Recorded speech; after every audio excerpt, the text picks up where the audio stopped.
কখনো এমন শুনেছেন বিয়ে হয়েছে মাত্র 15 দিন আর পেটের বাচ্চার বয়স 30 দিনের উপরে? আসলে ঘটনাটি হচ্ছে, একটি মেয়ে তার বিয়ের মাত্র 15 দিনের মাথায় প্রেগনেন্ট হয় এবং ওই নবদম্পতি ও তার পরিবারের লোকজন হসপিটালে এসে একটি আল্ট্রাসোনোগ্রাফি অর্থাৎ ডেটিং স্ক্যান করানোর জন্য। ওই আল্ট্রাসোনোগ্রাফিকে ডেটিং স্ক্যানও বলা হয়, অর্থাৎ ওই বাচ্চার বয়স কত ওই পরীক্ষাটির মাধ্যমে আমরা বুঝতে পারি। এবার মেয়েটির তো বিয়ে হয়েছে মাত্র 15 দিন, কিন্তু আল্ট্রাসোনোগ্রাফি করে দেখা যাচ্ছে তার পেটে যে বাচ্চাটা এসছে তার বয়স হচ্ছে 30 দিন।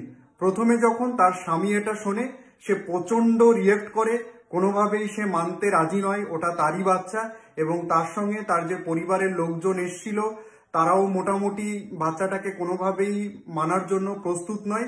এবং মেয়েটি আমাদের সামনেই তার বাবা মাকে ফোন করলো, তার বাবা মাও প্রচন্ড বকাঝকা করছিল, কোথাও গিয়ে হয়তো ভাবলো যে তাদের মেয়ে চরিত্রহীন। কিন্তু আপনাদেরও কি সেটাই মনে হয় যে সেই মেয়েটা চরিত্রহীন, নাকি 15 দিন বিয়ে হলেও তার বাচ্চার বয়স 30 দিন হতে পারে? সায়েন্স কি বলছে? এবার বিজ্ঞান বলছে, কেউ যদি জীবনে প্রথমবারের মতো 15 দিন আগে কারোর সঙ্গে মিলিত হয় তাহলেও তার পেটের বাচ্চার বয়স 30 দিন হতে পারে। সেটা কিভাবে, এটাই এখন আমি আপনাদেরকে বুঝিয়ে বলবো। আপনারা একটুখানি ভালোভাবে বুঝবেন। বাচ্চার বয়সটা হিসাব করা হয় তার মায়ের লাস্ট যে মাসিকটা হয়েছিল তার প্রথম দিন থেকে।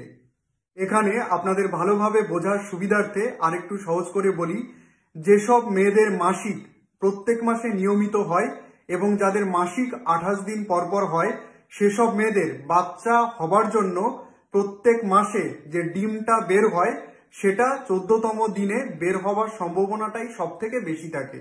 এবার এই মেয়েটির ক্ষেত্রে যেটা হয়েছিল, তার মাসিক প্রত্যেক মাসে নিয়মিত হতো এবং 28 দিন পরে পরেই হতো। এবার ওর বিয়েটা ছিল মাসিক হবার 12তম দিনে এবং ওর বাসর ছিল মাসিক হবার 14তম দিনে। এবার বিষয়টা হচ্ছে, ওর 14তম দিনেই ডিমটা বের হয় এবং প্রথম দিনেই হচ্ছে লটারিটা লেগে যায়, যার কারণে আল্ট্রাসোনোগ্রাফি করার পরে বিয়ে 15 দিন হলেও বাচ্চার বয়স 30 দিন দেখাচ্ছে।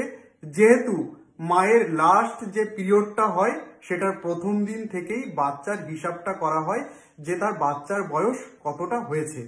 এটাই হচ্ছে মেইন ফান্ডা। অনেক সময় ধরে ছেলেটিকে বোঝানো হলো, তার বাড়ির লোককে বোঝানো হলো, মেয়েটির বাবা মাকে ফোনে বলা হলো।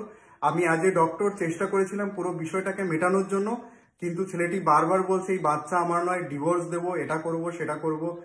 ছেলেটির বাড়ির লোকও প্রচন্ড ইরিটেট ফিল করছিল।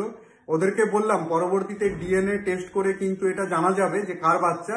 ওরা এত জটিল পরীক্ষার মধ্যে যেতেও চায় না। জানি না শেষ পর্যন্ত কি হয়েছে। হসপিটালের মধ্যেই তুমুল একটা গন্ডগোল, রিপোর্ট মানবে না, বলছে ডক্টর রিপোর্ট ভুল করছে, এটা কোনোভাবে হতেই পারে না, কিভাবে সম্ভব। সে অনেক একটা বিচ্ছিরি ব্যাপার। যাই হোক, তো তোমাদের ক্ষেত্রে যদি কখনো এরকম হয় যে বিয়ে হয়েছে 15 দিন, বাচ্চার বয়স 30 দিন, সেই ক্ষেত্রে টেনশন করার কিচ্ছু নেই। বাচ্চার বয়স হিসাব করা হয় ওই মেয়েটির লাস্ট যে মাসিক হয়েছিল সেই মাসিকের প্রথম দিন থেকে। আর যেসব মেয়েদের মাসিক প্রত্যেক মাসে 28 দিন পরে পরে হয়, তাদের বাচ্চা হবার জন্য যে ডিমটার দরকার হয় সেটা কিন্তু 14তম দিনে বেরোনোরই সম্ভাবনা সব থেকে বেশি থাকে, যেটা ওই মেয়েটির ক্ষেত্রে হয়েছিল।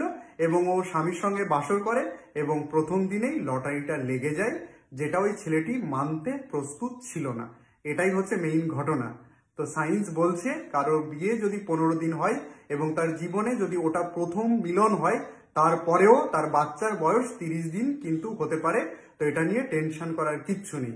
জানি না পরবর্তীতে ওই দম্পতির কি হয়েছে, তারা আদৌ সংসার করেছে কিনা, বাচ্চাটাকে রেখেছে কিনা, নাকি অন্য কিছু। তো সবাই ভালো থেকো, সুস্থ থেকো।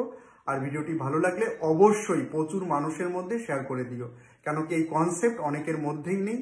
এটার কারণে একটা সংসার অলরেডি ভাঙতে বসেছে, জানি না সেটা টিকবে কিনা। Thank you.